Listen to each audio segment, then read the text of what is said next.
Ақ көгершін. Күндердің бір күні Жақсылық деген кісінің әйелі ұл тауыпты. Шілдеханаға көп адам жиналыпты.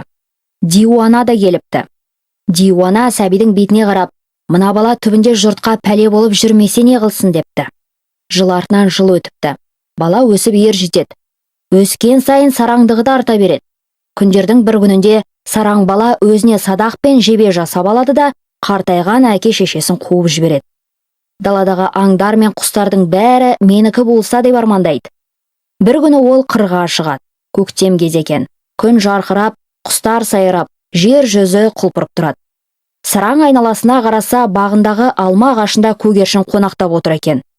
Ол, менің алма ағашыма қонақтап отырған көгершін де менікі болу керек дейді. Сөйтеді де көгершінді көздеп, садағымен атуға ыңғайланады.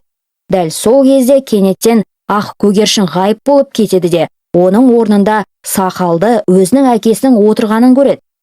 Сараңның қолы солқ етіп төмен түсіп кетеді. Міне қызық, алма ағашында тағы да ақ көгершін отыр. Сараң садағын тағы көтереді де, әкесінің ағашта отырғанын тағы көреді. Ыза болған сараң енді ай-шайға қарамайды. Сараңдығы ат деп қыстайды да атып жібереді.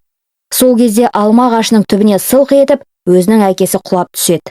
Ал ақ көгершін шарықтап ұшып кетеді. Біреуді біреу өлтіретін сұмдық оқиға жер бетінде тұңғыш рет осылай басталған екен дейді. Қарт әкенің қаны алма ағашының аппақ гүліне шашырайды. Содан бері алма ағашы ақ түспен гүлдемей, қызғылттанып гүлдейді екен. Ал ақ көгершін содан бері еш уақытта ағашқа қонақтамайтын болыпты.